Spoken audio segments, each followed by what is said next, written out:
Hi, we're back again. I'm Josh Vanderaa on Ansible for Network Automation.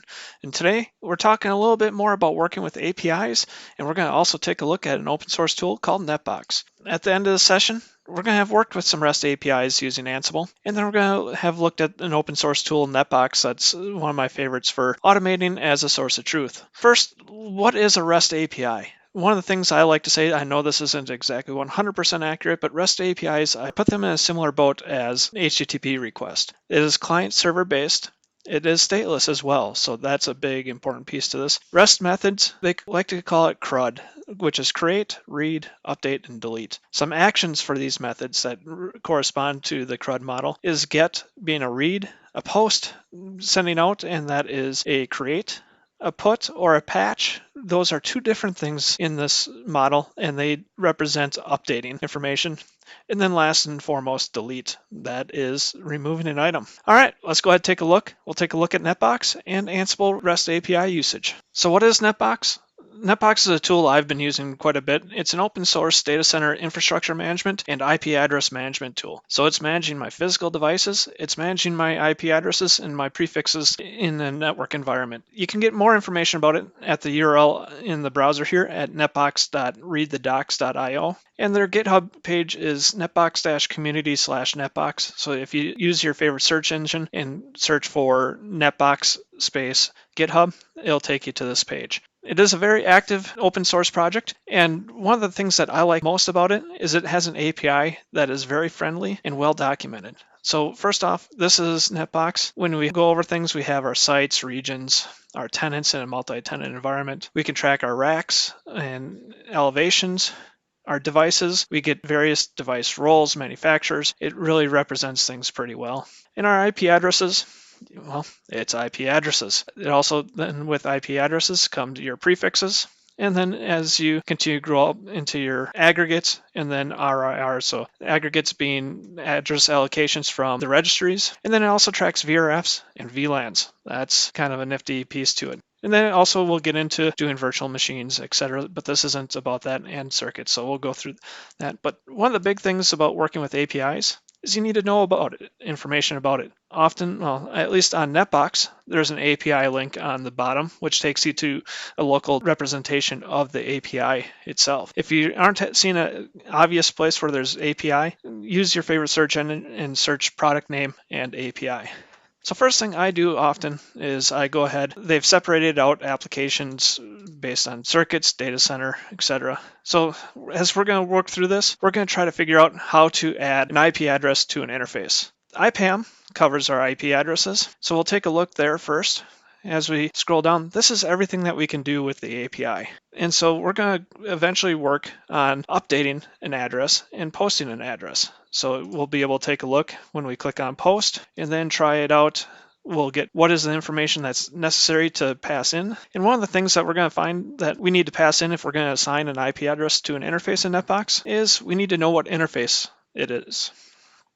So to do that, we'll eventually come back here to Data Center Infrastructure Management, and that is where the actual interfaces are. So we'll be able to get our interface ID so that we know which interface it is in particular that we're looking at, but we'll take a look more as we take a look at Ansible itself. Let's take a look at our file structure that we're going to take a look at today. We've got most of the same file structure that we've had before. Really, we're going to focus on our demo API playbooks as we are just going to demonstrate how it is to work with APIs. Nothing specifically about Netbox or anything else in particular. So one of the first things that we're going to do is take a look at this demo API file.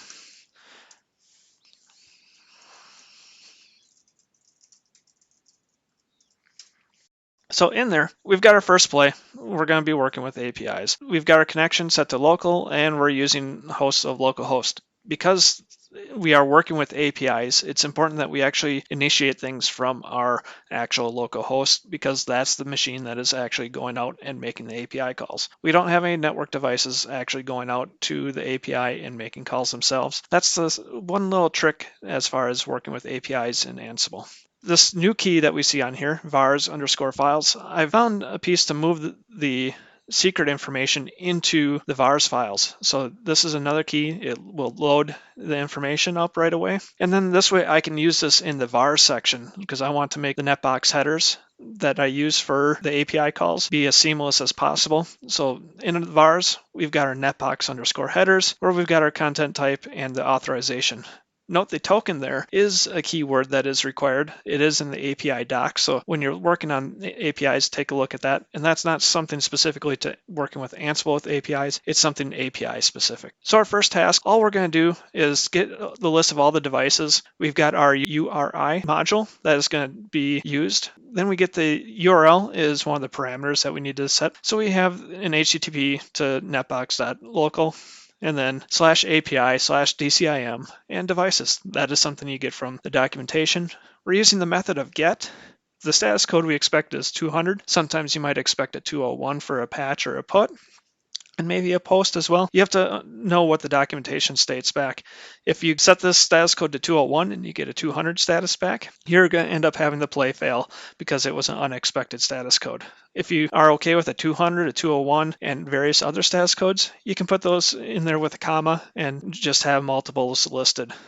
200 is the default, if I remember right, and that is in the Ansible docs. Then we've got our headers, and then we're going to save that to device results, and then we're going to take a look at those. So let's go ahead and take a look. Let's take a look at that playbook run here first, and then we'll take a look at the actual the token that was added to the vault secrets here, because when we do an ask vault pass, we're now also getting a Netbox token, and that's why we're doing the ask vault password here. We're getting the Netbox devices, and that was incredibly quick. So as we go through, we can then scroll back up, and let's take a look at the keys. First and foremost, there are just a few devices, and this is a small Netbox environment. This is representing the lab environment that we've had. So on the return results, we get our allow, which says we can do a get, post, head, and options for various things. We have our API version is 2.6, etc. Change, connection, content length, keep on going. Now we take a look at the key JSON is one of the important ones. That's the return information. We get our information. We had 6 devices returned for our count. We have our next, if there was an API paging, what that next URL would be, previous as well. And then the results. And so when we take a look at the results, the first thing I take a look at is the fact that this is a list of results. So we have a list, it's defined by the square bracket, and then we have another set of keys and another keys values being displayed. So that's the information about this first device. We've got it. It's the border router, the actual information, lots of more information. And so that's where APIs come in handy, is that you get a lot of information really quick and it's structured so you can dig down into it. And we said we're going to take a look at the Ansible Vault. And it's file secret info. So we'll just take a look to show there is a Netbox token there. That is something that you can look at how to create tokens within the Netbox documentation. But that is what was added in for this lab environment. And note that token is unique. So after all this recording is done, that will get changed on the local environment, even though it is just a lab local environment.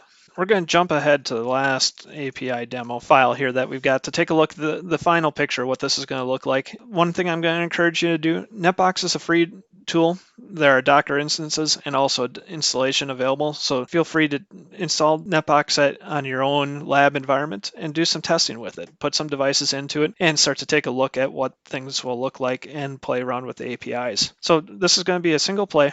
We've got our vars files, our vars up on top. One thing I have done in this, which is very helpful to be able to pull out, is have the netbox underscore URL. So that way you can go ahead and change that if you have a lab environment, start running things against lab.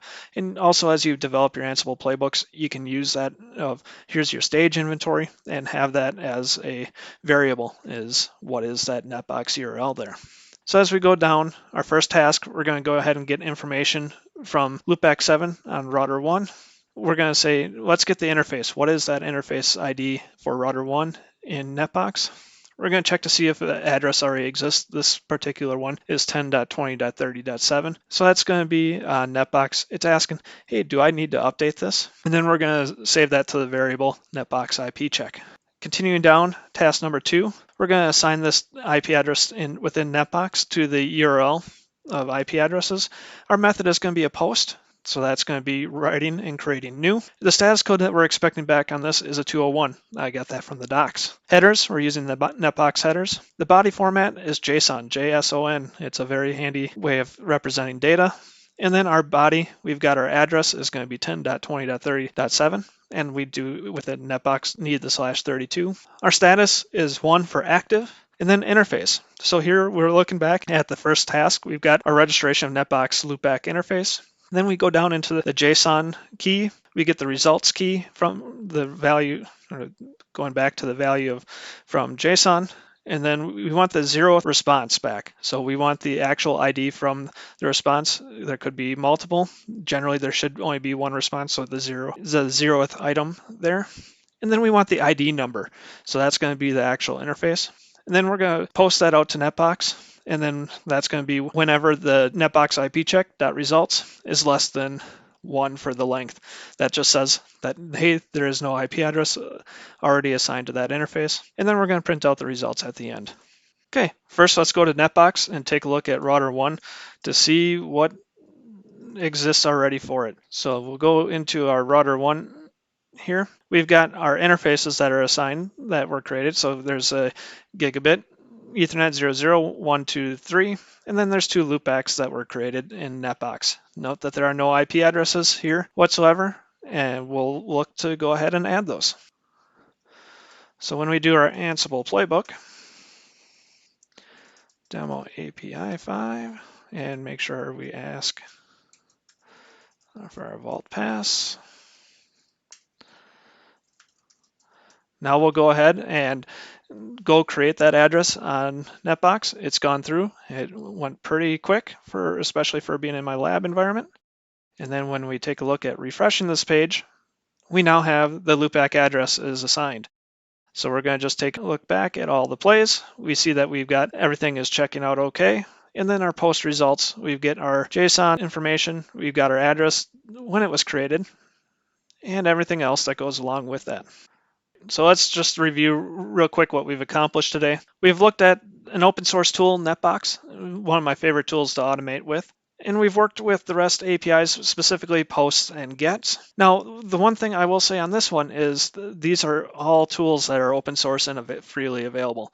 So I encourage you to go ahead and go out to netbox.read the docs. There's installation methods on how to do that.